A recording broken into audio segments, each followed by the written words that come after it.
Very similar to the first debate, which happened last week on Wednesday. Governor Reynolds laid out a very positive, optimistic view of where our state is, where she thinks our state should go over the course of the next 4 years. She also demonstrated a very strong command of the issues. After all, she's been working on these issues for the past 8 years during her time as lieutenant governor, now governor, a year and a half in the role of governor.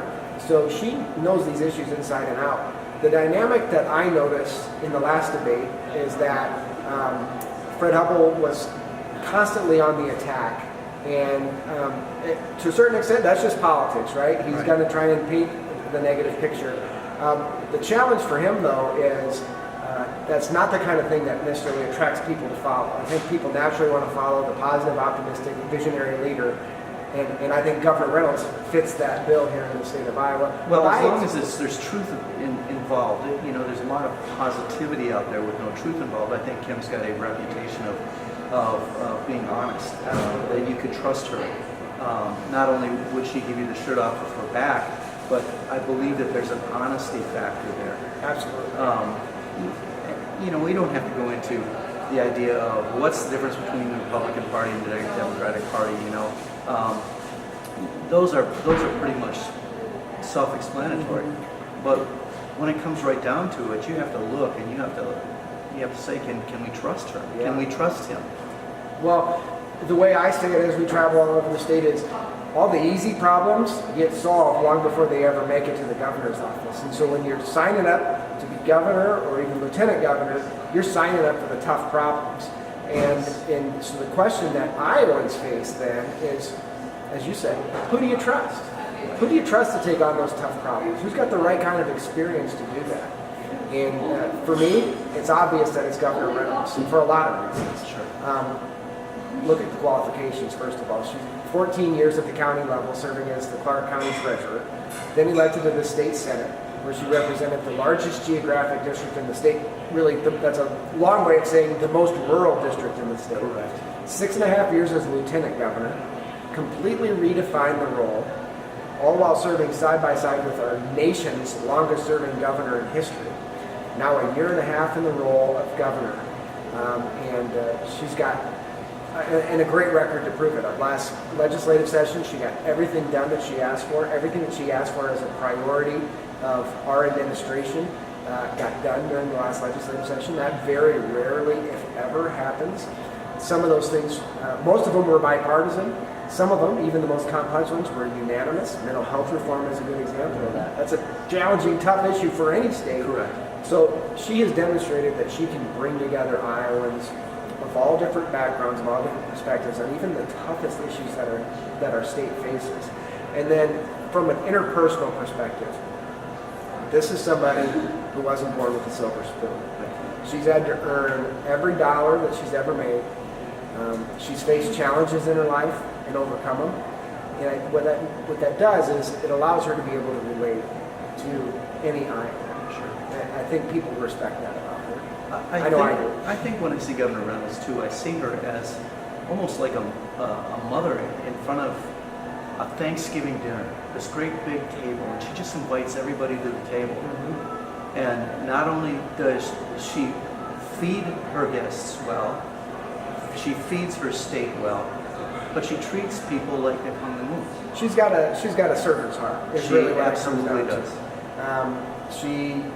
That's just who she is. That's the way she's always been. That's the way that she treats people. Just on the street, if you were to bump into her totally outside of the official role of governor, it's the way she treats you if you were joining her at Terrace Hill or at the Capitol for a important business meeting. Correct. She's the same person in both of those types of settings. And if there's one thing that Iowans are good at, they can tell who the real person is. And maybe it comes from years and years of helping choose presidents that Iowans can kind of sniff out a phony. Yeah. And they know that Governor Reynolds is the real deal. I think so too. What's going to be the biggest challenge at that debate next week? Well, I think if you had an opportunity to see the last debate, Fred Hubbell didn't have many answers. He sort of deflected on lots of different questions. was not able to follow up in any depth on many of the issues, even the ones that he staked his entire campaign on. What I expect to see is Fred Huff is going to be on the attack in this debate. I imagine that he is going to be much better prepared than he was last time, and his advisors are probably telling him, you have to put some points on the board. Publicly, they were saying that he wanted, or that it was a draw. Everybody who watched it knows that it was not a draw. Governor Reynolds really excelled in that debate, and so they're telling him, you got to score some points. So what I expect is he's going to really come after her.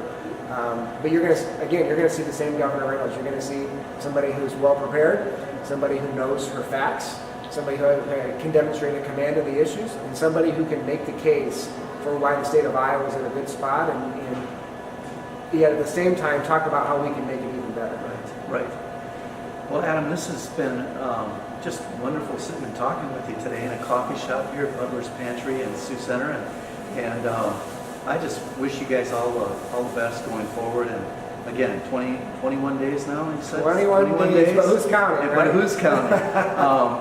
And you know, we had attended a rally last week, and they were saying, you know, vote your faith or vote your conscience. And if you're going to look right into that camera and you're going to look at those voters right now, tell them how to vote right now. Well, I very humbly ask for your vote on November 6th for Governor Reynolds. She's somebody who has done the job well for the past year and a half. All those measures of success from third-party validators, the #1 state in the nation, #2 lowest cost of doing business, #3 best managed state, 2.5% unemployment. That's an 18-year low. It's the second lowest in the country. All of that means opportunity and prosperity in the state of Iowa. But I want to remind you that that doesn't just happen on its own. It takes leadership. It takes the right type of decision making. It takes the right type of policies to keep up that type of momentum. That's what Governor Reynolds has talked about in this race. And that's what she's going to deliver on over the course of the next 4 years if we have that opportunity to represent you, if you give us that honor. So we're going to use these next 21 days to work as hard as we can to earn that opportunity to continue to represent not just Northwest Iowa, but all of Iowa in this role. And the last thing I'd say is Governor Reynolds is somebody who shares our values. She has a reverence for human life, and she's taken action to prove that. And something that I'm very proud of. She did that despite knowing that she was going to have many political attacks lobbed against her as a result of that. But she was very proud to sign legislation this year that was very strongly pro-life, the heartbeat legislation. And I was proud of her for being willing to do that, knowing that she'd take on the attacks that she would. But, you know, again, here's what it comes down to. Wages are going up, taxes are going down, Iowans are working, there's opportunity and prosperity in every corner of our state. Why would we want to change direction at this point? As proud as we are, we're not satisfied. We are not satisfied with the status quo, so we're going to continue to work to make Iowa even better than it is now. It's great, Adam. Well, I wish you guys the best. Godspeed, and come back and chat after the election's over. Will do. Thank you, sir. Thanks, Adam. Have a great day. Thank you.